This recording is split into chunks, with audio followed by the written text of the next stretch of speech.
I've been referencing you in the first couple conversations that we've had on this podcast because you actually inspired the idea for it. Intuition is based on experience. You can't fly to flying.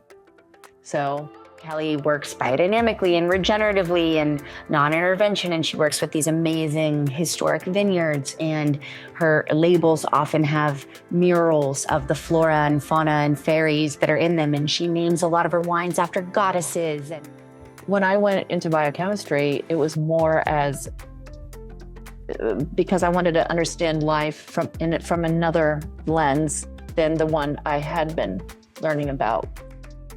You can't get to where I am unless you take some hits. And I'm not talking about unacceptable boundaries here. But, I took a lot of hits. Kelley Fox is one of Oregon's first female winemakers, having learned to make wine from Papa Pinot himself, David Lett.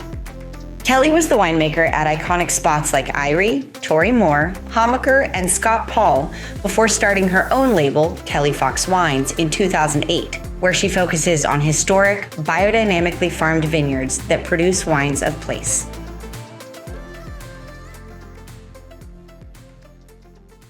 I've been referencing you in the first couple conversations that we've had on this podcast because you actually inspired the idea for it.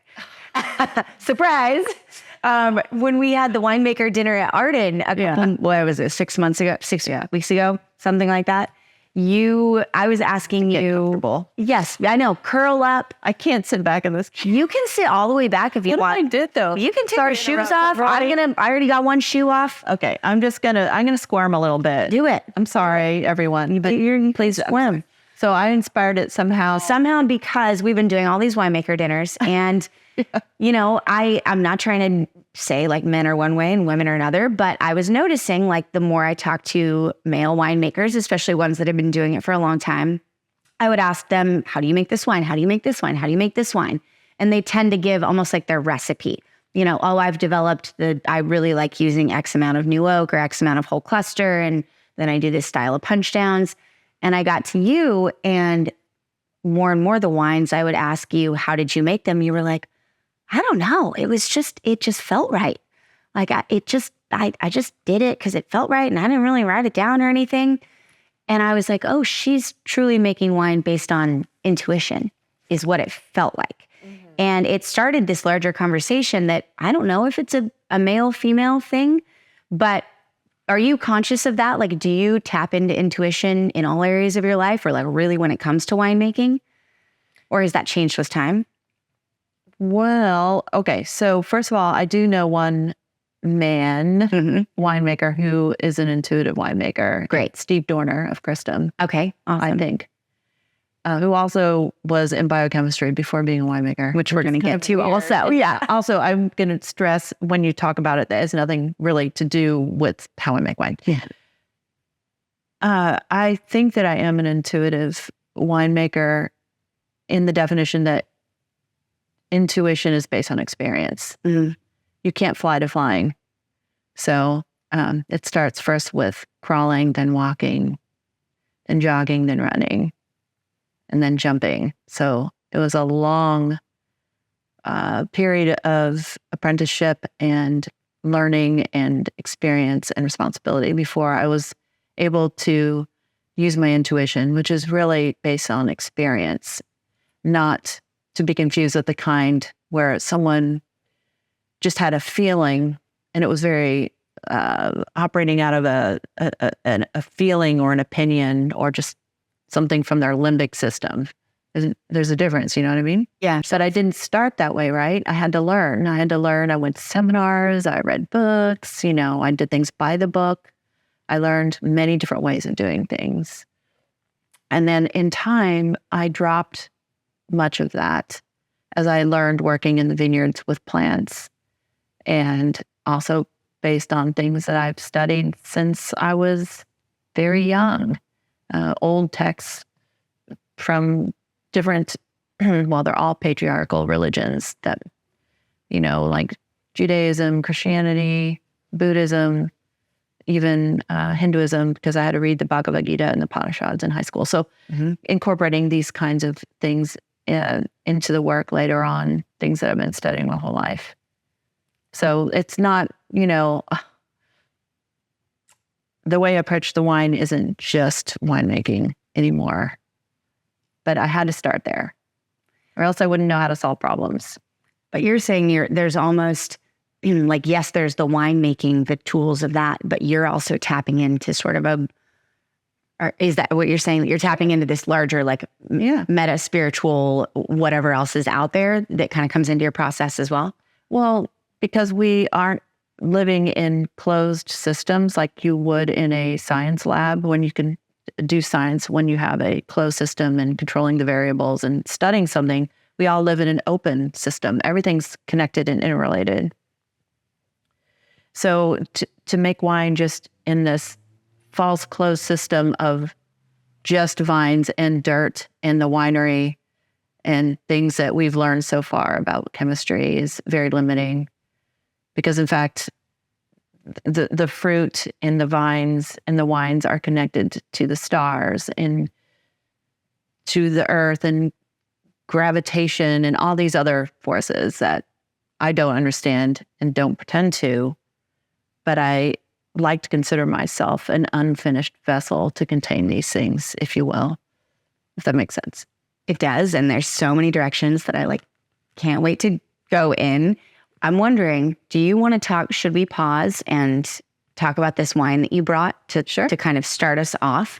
And then we'll go back and we'll start talking about a lot of that. So what did you bring today? I hope it's not corked. No, it's not great. Using natural corks. I brought this because it was there. I didn't want and you made it. But also, I wouldn't have brought it if it weren't really important to me. I would just do it in a perfunctory way. So this is called, it's new. It's called Stater Vineyard Pinot Noir. It's 2023. It's a new release. And I've been reflecting a lot at this part of my life because I'm 59. I'm going through my third Saturn return, which is crossing the threshold of adulthood into being an elder. Oh, fascinating. And it's a very Tao concept. Well, it's that there is no journey without return. It's the return that is part of being on the way. And so I've been thinking a lot about the way lately in Taoism, and this vineyard is a form of return for me because it shares the border with the original Eyrie estate vineyard. Oh, wow. And in fact, the tree on the Eyrie label is on this vineyard. So they literally, when you're at this vineyard, you can see like Diana Lett's car parked at the house. So and all those old vines. And some people might know that David Lett, the founder of Eyrie Vineyards, Papa Pinot himself, was a very dear friend of mine. And I also worked with him and learned how to make Pinot from him, not directly, but just being with him and talking about ideas and things. And he had a huge impact on me. So working with this vineyard is a return to that time. And I hope that somewhere he is smiling that I am making wine from a vineyard so close to his original vision and this powerful dream that he made happen that has affected all of us today in the wine industry. So also, the story around this is that right about when I started leasing this vineyard, it's about 4.7 acres, and I lease it and I'm responsible for the farming. You are on this one, yeah. Right.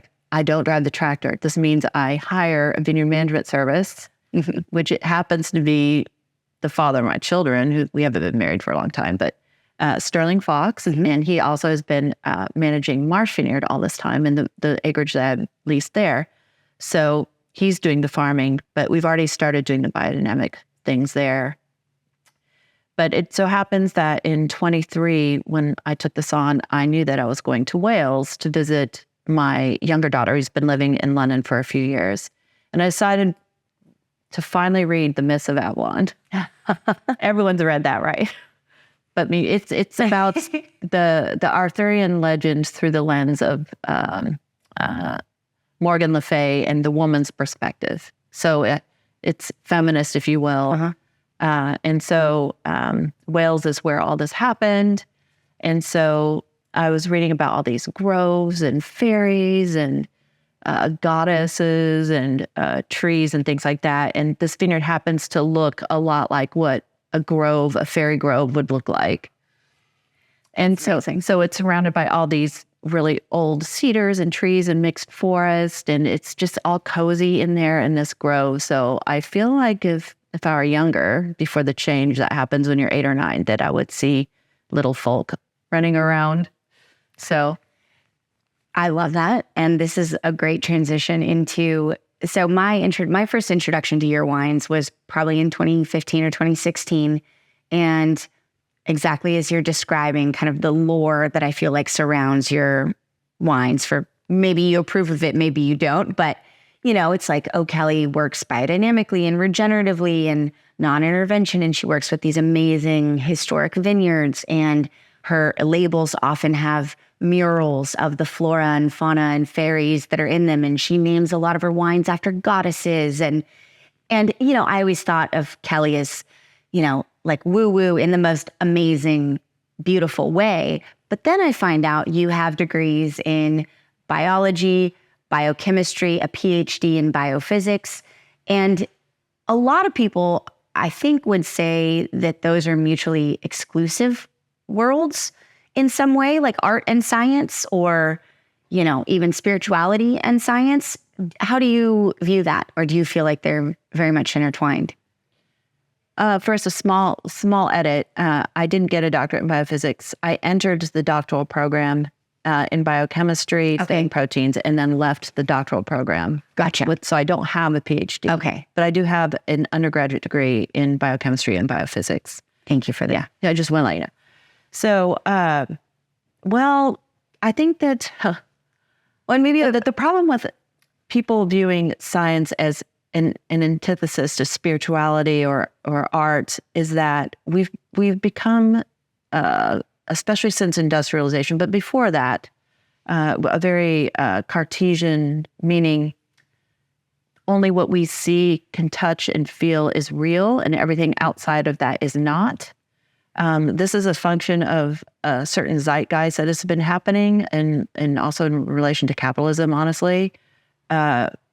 I don't think that science excludes anything.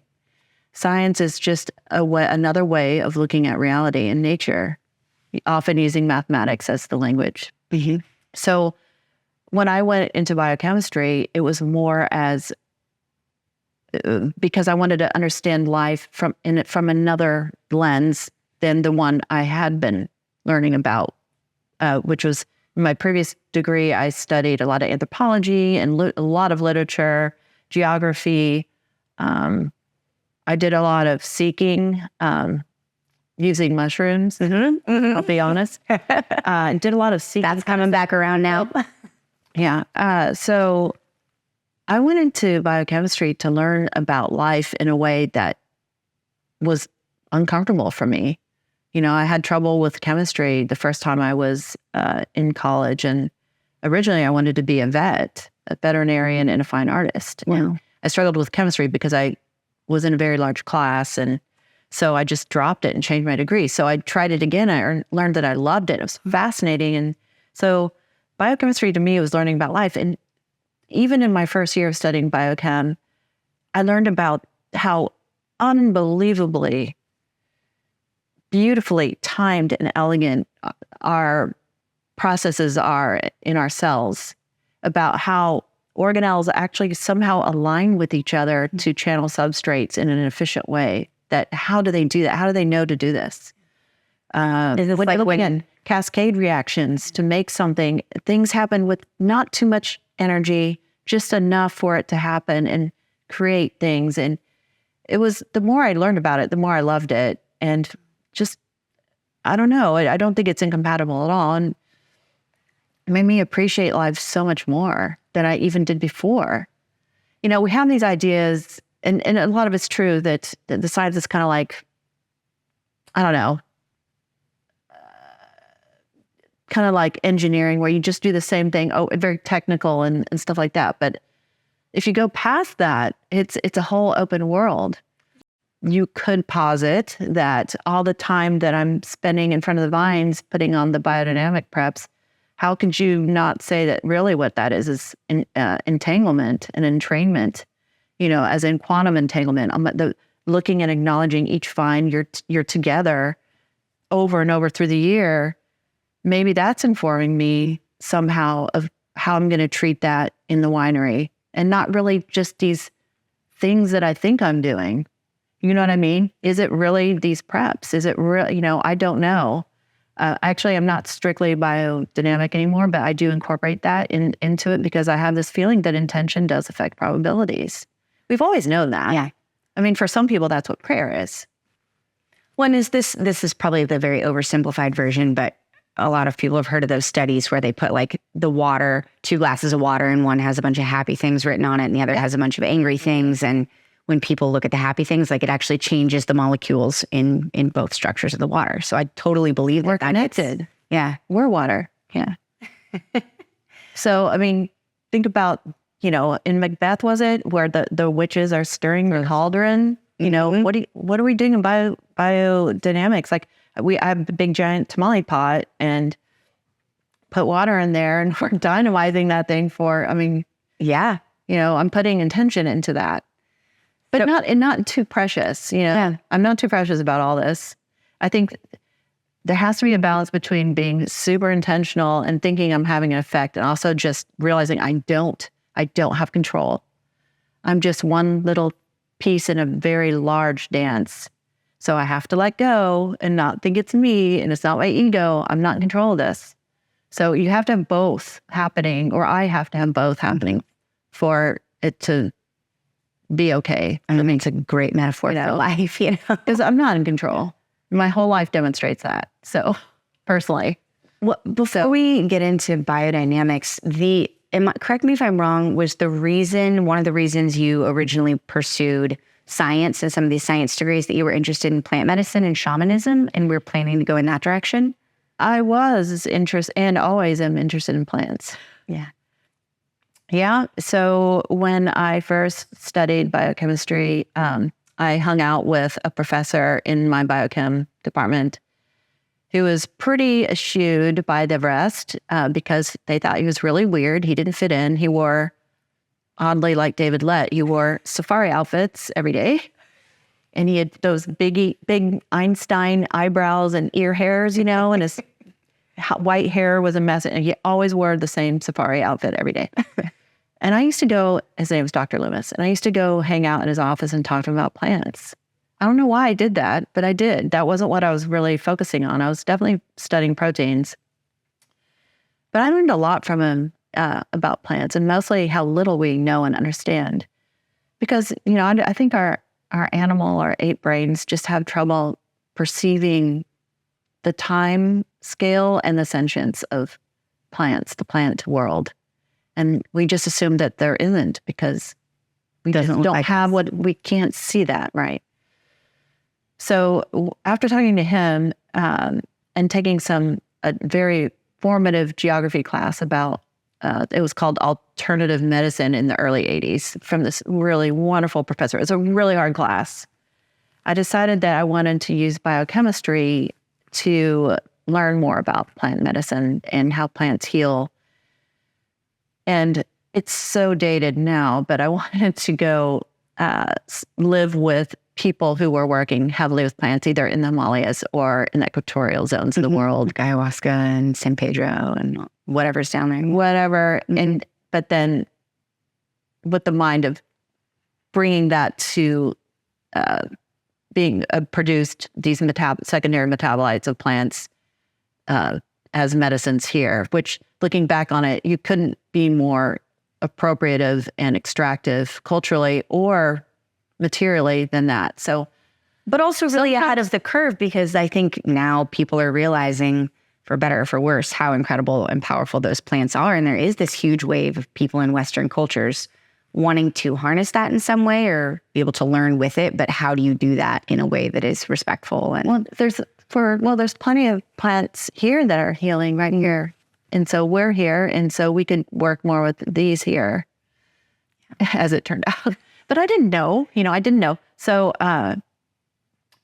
as life usually does, it saves us from ourselves. So I incorporated that kind of stuff, and also backing up, when I had my second child, I was growing a lot of our own food and things like that for the first 4 years, and working a lot with plants. And I took a wildcrafting course and studied Susan Weed's book on plants, and made tinctures out of wildcrafted chickweed and burdock and dandelion root, and put those tinctures in my daughter's sippy cups of water and nettles and things like that. So all that is still a part of my life. And to this day, my adult daughters crave nettle tea and love all those things. So special. Yeah. Was that always a part of your winemaking from day one? Because you started at Tory Moore. Was your first official winemaking job, right? Yeah. I did a harvest in 97, or maybe it was 98 at Willamette Valley Vineyards. Okay. In the lab. But I was living on a vineyard called Tualatin Vineyard in the late 90s. Okay. So it was always around you. It was around, yeah. And then 2000 when I started working in Tory Moore. Tory Moore, and then Winemakers, and then Eyrie, and then Scott Paul. For 10 years. And then Kelley Fox. Yeah, starting in 2007. And at what point and I know you could probably clarify for us like how you work with biodynamics, and if you even call yourself biodynamic or if you have your own brand of it, but at what point did that ideology start coming in, or was it always there? That started in the late 90s, when I bought a book called Education Towards Freedom, written by Rudolf Steiner. The Waldorf book, right? Mm-hmm. Yeah. And so my older daughter went to the very earliest iteration of the Swallowtail School in Banks, Oregon, and for a bit. And so that was kind of my intro into that. And then later on, I became friends with the late Jimmy Brooks, and in maybe 2000, 2001, and he was already deep into biodynamic farming. And so he was my formal intro to that. And I loved it. Of course, it just fit with all my other things. No. Mm-hmm. And did you bring that into Eyrie? Did you bring that into Scott Paul, or was it really not until your own brand that? No, it didn't. No. David didn't want any more reinventing of the wheel than I already did there. He let me do some of that. And so did Jim Marsh Sr. at Marsh Vineyard, when I didn't start really doing things until 2008. Okay. With that. And it was started with a biodynamic compost at Marsh Vineyard. And how do you view, you touched on this a little bit a couple minutes ago, but biodynamics being tied to the stars and the moon. I think a lot of people have this idea that, biodynamics is just this woo-woo thing. Mm-hmm. And Brian O'Donnell at Belle Pont years ago explained it to me as that, you think about the effect that the moon has on tides and how, it affects water on our planet. And so if you shrink that down to a plant, it's affecting the way that water moves through a plant and probably through our bodies as well. But maybe even a step further back, how do you sum up if someone is not familiar with the methodology of biodynamics? How would you explain that? Right. And I just want to preface this with, I am not the person to talk to about biodynamic farming. Okay. I would say talk to Doug Tennell or Brian or Mike Etzel or folks. Yeah. Folks, they've been doing it solidly this whole time. Maybe your brand of it. Yeah. Well, I just want to, yes. I don't want to act like, let me tell you, because, but that being said, when people say, what is this? I've been turned away from stores. When a sales rep, when I'm doing a market visit, says, she does biodynamics. It's like, nope, out, that happened once. Wow. Really, it's the way people have been farming for thousands of years. This wasn't really invented by Steiner. Steiner learned about this from history. This is an old way of farming when we used to have timing. We used to have a sense of timing of things, timing to fish, timing to plant, timing of all this. And so when you think about that, it's not so weird. And when you think about it, we believe in a lot of really weird things. Like if you took it out of context, you think, wow, I can't believe so many people actually believe those things. Yeah. When you think about it, I'm not going to name those things. I think they can all conjure up some things like, wow, you really believe that. Yeah. But this is not a religion. This is just, again, looking from the point of physics, everything is connected. To deny that is a reflection on your own disconnect from reality.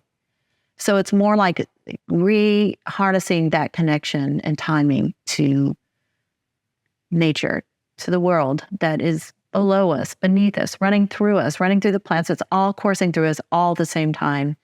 And to just blithely just act like none of this shit is happening, well, good luck. I mean, it's going to happen regardless whether you think about it or not. But why not just listen and tie it in with those things and make something a little bit more fun and beautiful and delicious, I hope. Not to be like, this is better, and I don't mean it like that. But you, was the first time you experienced a biodynamic wine, you blind tasted it. Is that right? Like, oh yeah, I forgot about that. Which I think is really cool because I've heard people say, what maybe you taste the difference, Oh yeah, I forgot about that. I'm really old. I don't just sit around and think about wine. That's great. I just don't. Living life right. So, that was it was Patrick and Lee. They had a wine. I think it was a Syrah. It was back at the Carlton Winemakers studio, and it must have been, but you built like with your own team, well, right? I did some gravel work, worked under the general contractor for a while, informally. Spent a lot of time at the contractor's desk, yes. But sorry. Oh no, I just can't believe that part of my life. So he had some Syrahs and blinded us there. It was in 2002, I guess. And I remember writing in my notes like blah blah blah. And once said, this one has so much life, and I'd never used those words before. It wasn't a word that was in the lexicon. It wasn't at the time. And when he revealed which ones were which, because I thought they were just different blends. Mm-hmm. The one that I thought had so much life was the biodynamic one. And I think I remember, and I might be wrong, that he also racked it in a mold of Lee's pregnant belly. Like it was doing all these, like, I don't know how biodynamic that is, or maybe it is, but it was just all this stuff. But anyway, that's when I thought I knew. Like, it was one of those, sometimes I have visions that are direct. It's not coming through my brain. It's just like a lightning bolt, kind of Uranian lightning bolt visions. And that was one of them. Mm-hmm. The other one that relates to my wine stuff is that I knew I was going to be a winemaker. I just knew one day, and that was it. It wasn't like something I thought about. How old were you when you got that vision? I don't know. Had to be 32 or 31. Okay. You were already a mom. You already lived in wine country. I'd already done a harvest. I'd done some vineyard work. Mm-hmm. And I just knew that was it. And not like, there was no vision of what that looked like. It was just, that's what I am going to do. I need to do that for no reason. Not to me. I perceive that as intuition. I think that word gets like, oh, just trust your feelings. But I do think that, I don't know if women have more access to it than men or not, but women, I feel like, tend to talk over their intuition. I know I have. You get an idea and you don't trust it as, oh, this is what life has in store for me. It's like, this is what everyone's told me I should do. So I'm just going to keep doing that and ignore whatever truth is coming in. I think because of gender norms, we tend to not trust anything that we think or feel. But that's another conversation. I don't think. No, that's the right conversation here. I think it's more of a gender norm and the way we're taught than it is a function of what we're biologically adapted to. But that's just a thought. I don't consider,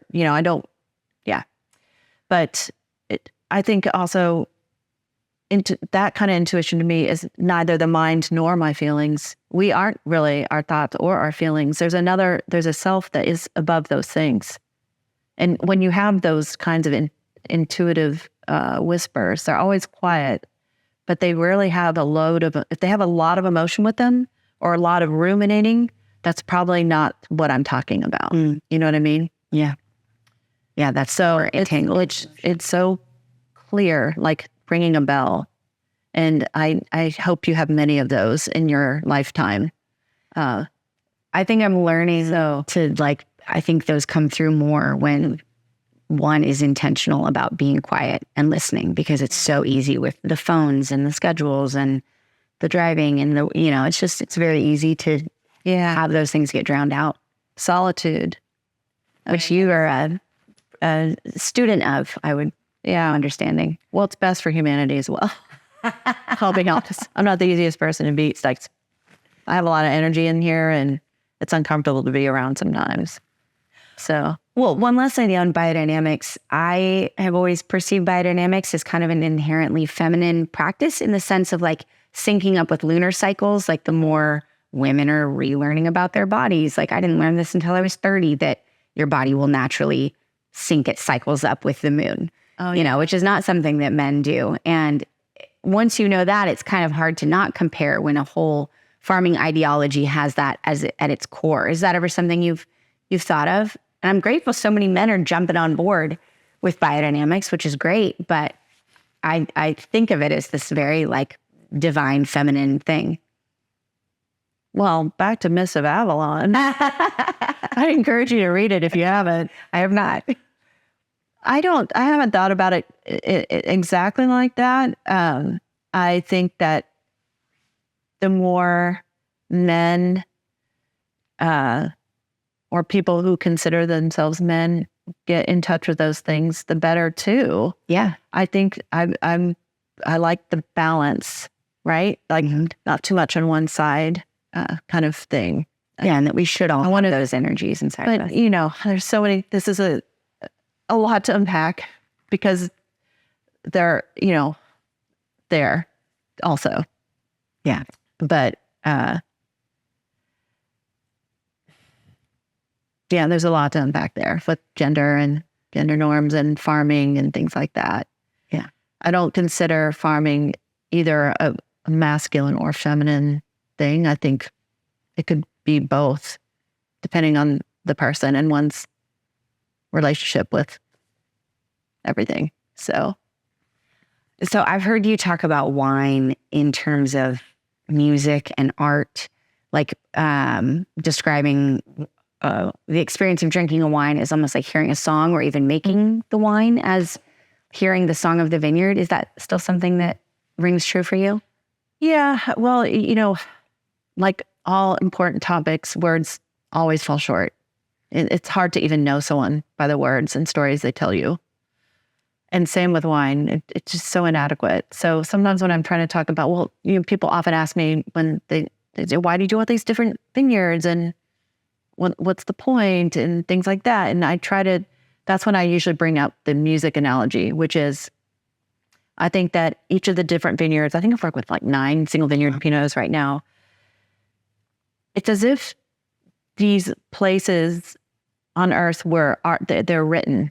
They've already been written. They have, as if, imagine Chopin writing an etude, and your job as a pianist is to hear and see what the intention was, and to bring that to the listener, right? And that's my role. But the problem is, or the problem not as in negative, but the task is, as an ape, I need to listen to silence and see the unseen. I need to, that's where the solitude comes in, and working in a void, meaning dropping my ego and trying to bring what these songs that were written to the drinker, right? So this is getting tricky with words, isn't it? I love that as a metaphor. But it is a good metaphor. Yeah.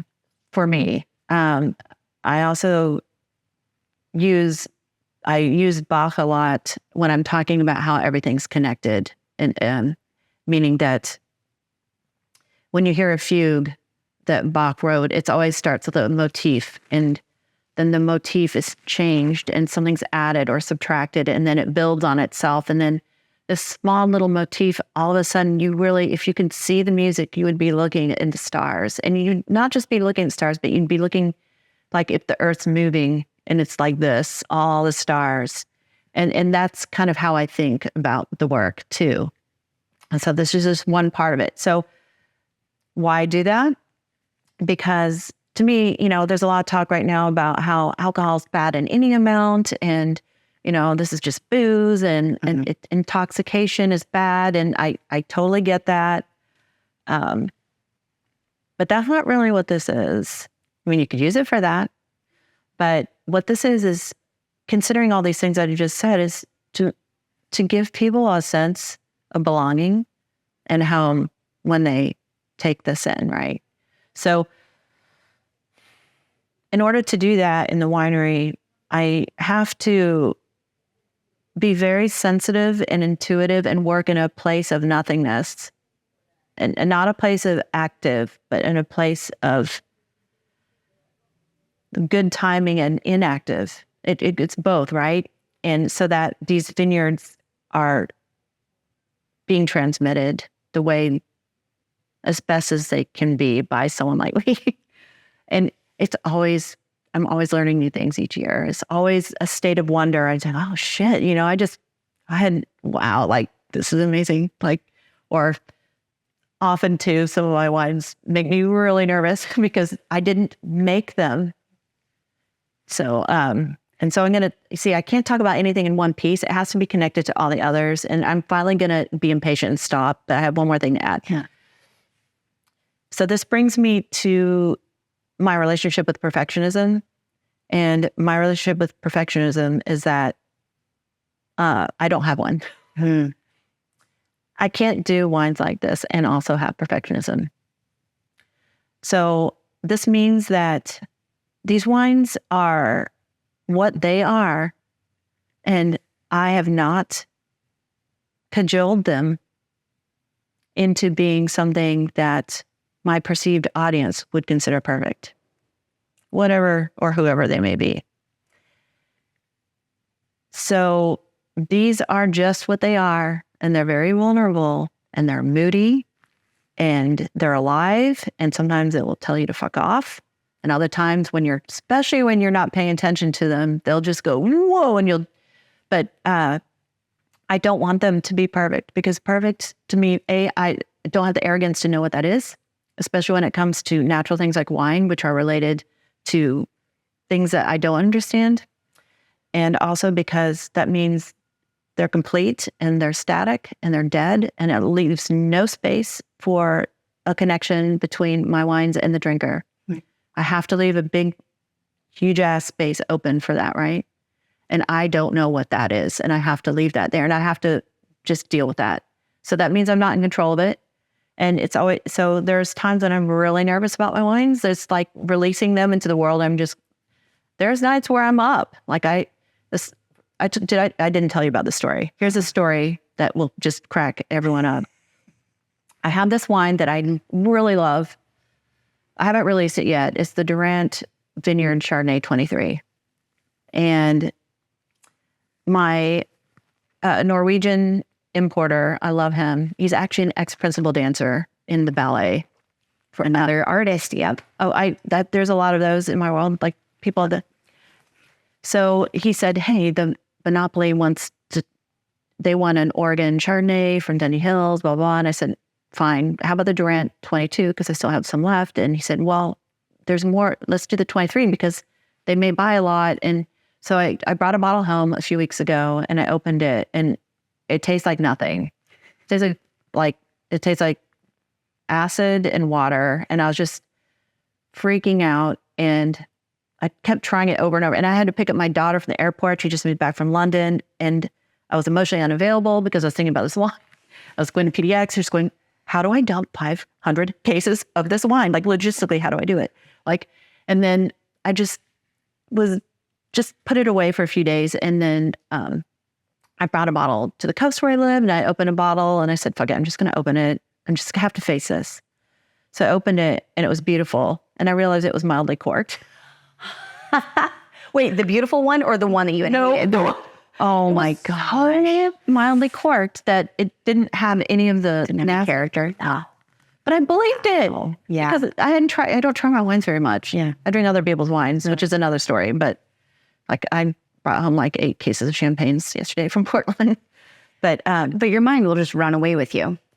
It was so easy for me to do that, not because I'm insecure, but because I am not hovering and helicoptering my wines. Yeah. And you know what I mean? I wasn't on top of it. Haven't you ever had a dream where you showed up for an exam and you did not go to class? Mm-hmm. Well, I actually have done that before. That was my freshman year in college. I get the actor dreams where I have to go on stage, but I don't know the script. Or no clothes on. Yeah, exactly. Yeah. So it can happen to the best of us. Have you ever heard or read Big Magic by Elizabeth Gilbert? No. It's about nonfiction. It's nonfiction, and it's a small little book about the creative process. And she's a writer, but it's probably the book I've recommended to all of my creative friends. And it's so similar to what you were just articulating around the process of like, her whole thing is that the idea of a genius is like our modern misinterpretation of that word, that the root word genie, what the Greeks believed was like something that came from the gods, like an idea, little messenger that came from the gods and landed on our shoulder, and we could choose to serve it or not. But it wasn't our idea. We weren't the genius. We, of course not, could choose to become a channel or a vessel to help bring this thing to life and like honor it in that way. And she's like, we've gotten it so wrong in the modern world. There's this idea of the tortured artist and the perfectionist. And, you know, we have to always hold every time we produce something great, we're always held to that standard and we have to replicate that. And it puts all the onus on us, like we're this genius. And that's just not the case. And that the way you can free yourself from that is to do exactly what you're doing, it sounds like, where you don't helicopter, you don't obsess, you serve it and you listen and you kind of like tap into this greater power that's out there and you just like help it become what it's supposed to be. Yeah, that's interesting. Yeah, I definitely don't I take credit for my stubbornness and my never giving up as for wherever I ended up, and my recklessness, certainly, and my wildness. But I don't take any credit for the rest because it is an intention I have every day is to do that. Mm. I always have that intention every day. I say it out loud to have that move through me and guide me in every way. And I've been doing this for decades, not even just for the wine, but in general, because you have to let go to keep.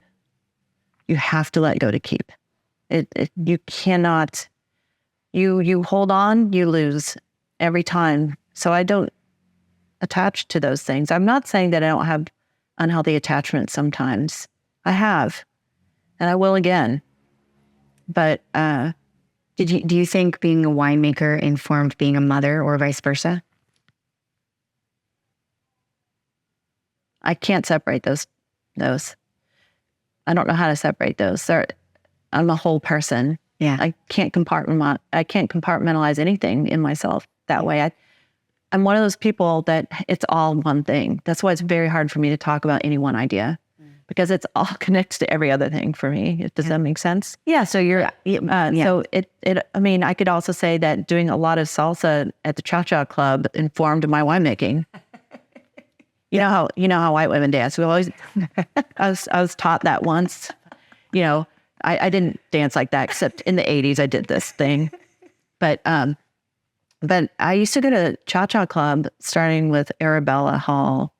I think it was in 2008. And we used to go after harvest at Scott Paul because I lived in Portland. And I'd show up there like in my boots and then shake the skins out. Like, and all these hotties were like in these dresses and everyone's all dressed in nice. And I would just go there and dance like a mother. And I didn't take lessons or anything, but I always got the grandpas, and they were so bossy. And there's like, stop doing that. You listen to me.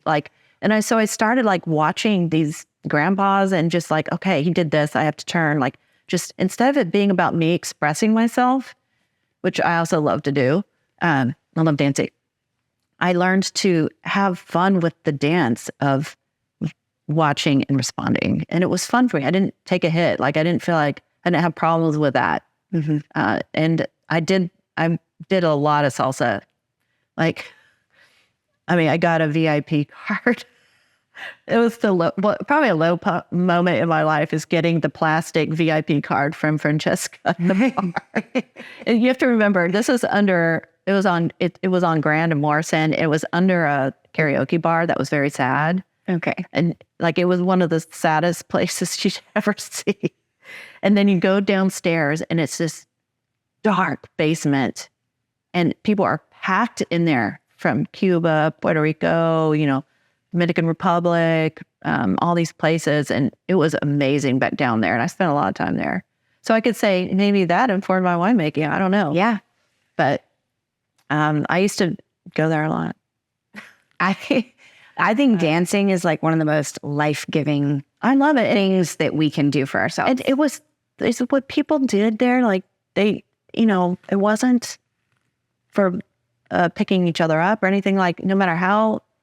Just for joy. Close is a word that I'm going to use for this podcast. Things got like, it was just about the dance. Yeah. And I kind of like that kind of thing. So I'm going to grab this. I have something else to pour for you. Oh, good. Yeah, I think dance has gotten a connotation. Again, maybe this is me being like a woman, and especially when I was younger, I loved dancing, but it was like, oh, if I went out, I had to look hot and I had to be aware of, am I there to meet a guy? Do I need to be cautious of having to? You have to be careful. Yeah, exactly. And it's like the best dance parties to me are the ones in your sweatpants and no makeup. And I mean, it does send a message, doesn't it? If you go like that, it's like when I used to, there's certain outfits I used to wear during that part of my life, I'll say, where it's like, the shop is fucking closed. Like, don't even ask, man. And now every day I'm like that. So, and soon I'll be invisible, which is going to be even better. The invisibility of the menopausal woman. And I can't wait. Hold on. I know it's outrageous, but it's true. And bring it, I mean, you, even before we taste this, like starting your own label, you weren't even going to do that.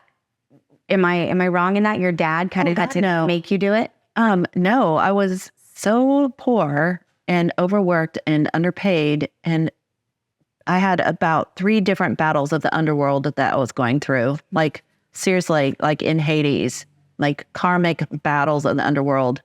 And that's the last thing I would do is do another thing. And and you didn't want your hair to express myself through like your own brand. Sorry, I probably ruined something because I'm sensitive and I felt that. I'm tactily sensitive. It's true. No, I didn't want to do it, but my dad saw my Rumpelstiltskin life. If anyone knows that fairy tale, no one reads those anymore, but Spinning the gold. Yeah, Rumpelstiltskin turned the straw into gold in the back room while the princess got the credit. Yeah. Yeah. But my dad saw that and he's like, So he just kind of pushed it on me. So it started with one barrel of Marsh Vineyard and 1 barrel of Momtazi Vineyard. My friends, Mo and Jim Marsh Sr. were very supportive in that. And in fact, a few years after that, my dad had a summit, I call it, with Jim Marsh Sr., like man to man. Yeah, that's a whole nother story. But yeah, so 2007 was my first vintage, and I did it while I was at Scott Paul. Scott absolutely was a huge supporter of me doing that. Probably, yeah. So is this going to be like the 07 something? You tell me. I see a screw cap. So I used screw cap all the way through 2015 because corks sucked.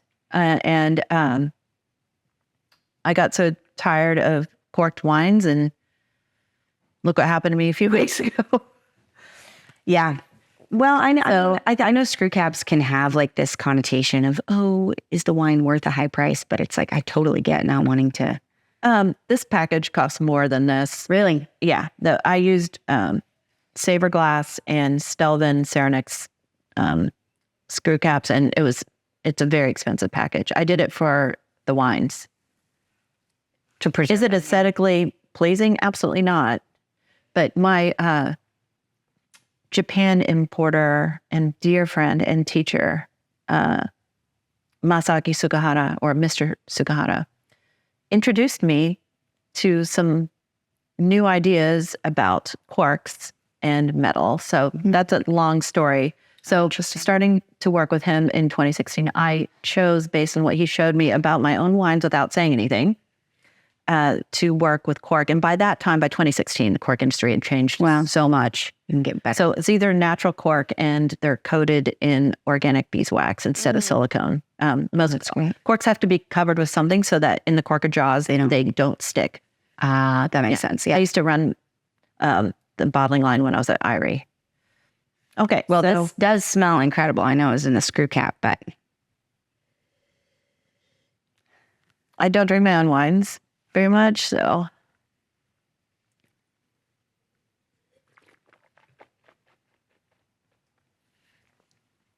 Any guesses on vintage or vineyard?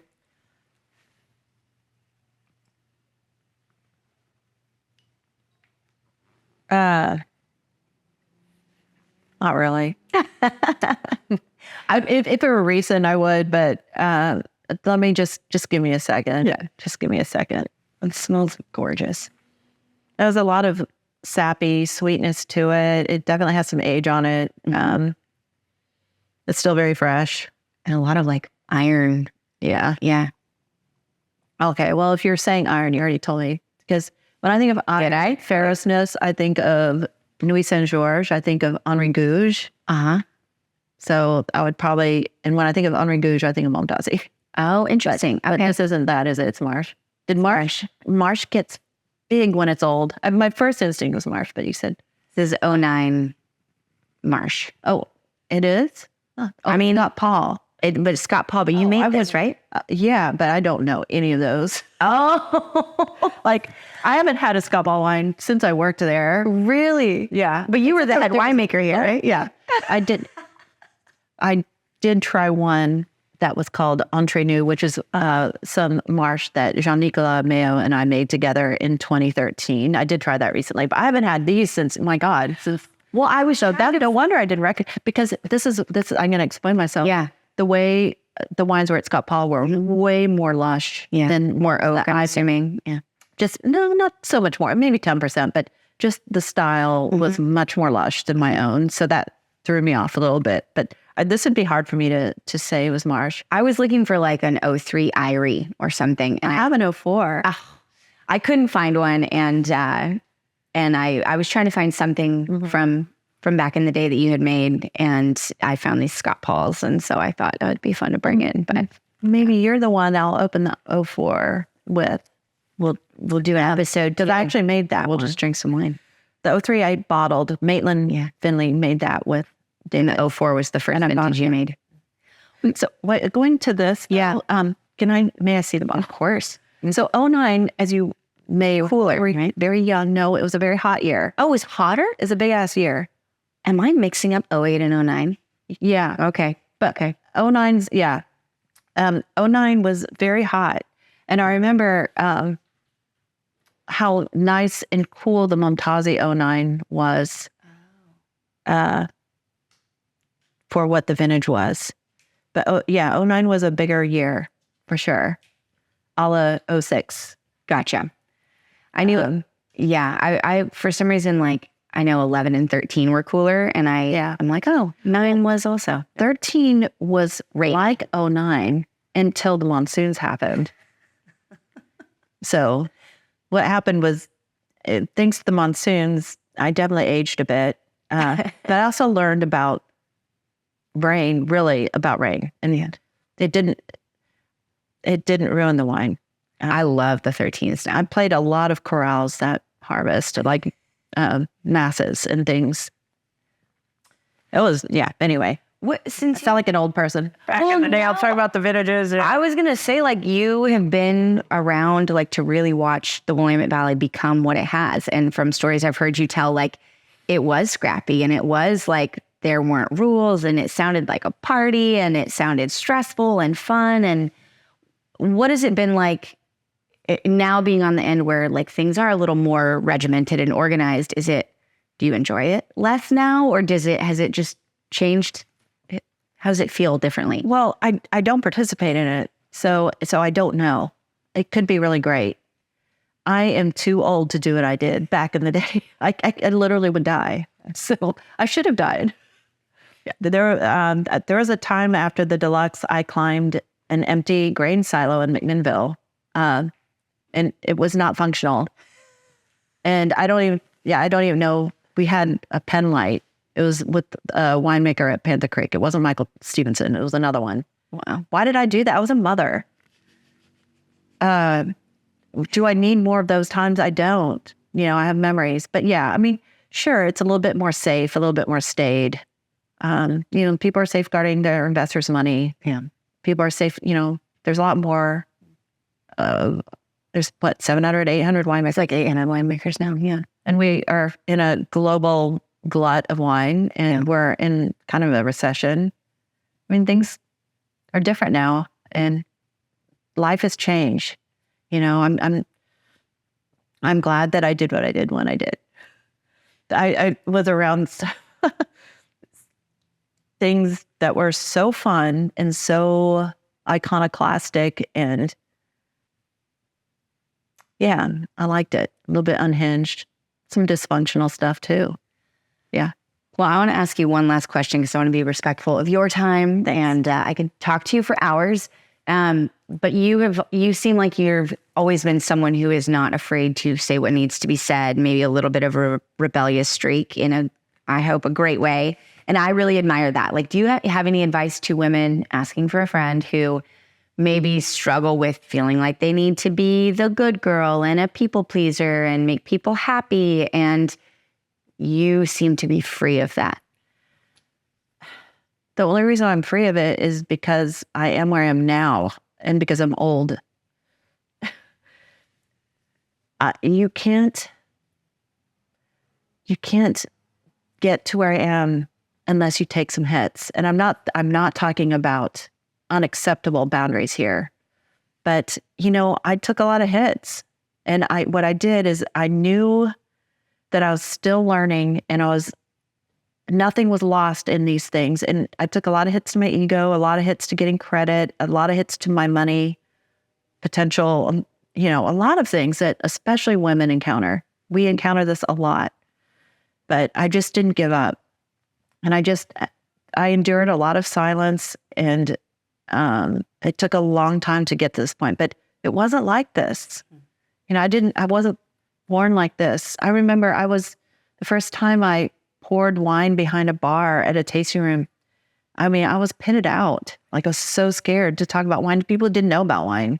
Like, like I said, you don't fly to get to flying. I started small, but it's just, it takes a lot of time, and to just don't give up and learn what you can and mind your boundaries, know what your boundaries are and mind those. You can always get a different job if someone's being a shithead, but basically just not giving up. I mean, I hate to sound like Winston Churchill, but no, that's what, I think it's a gender norm. It has been for women to give up much earlier on things like mathematics and science than boys in their classes and things like that. And I think that's shortchanging us to do that.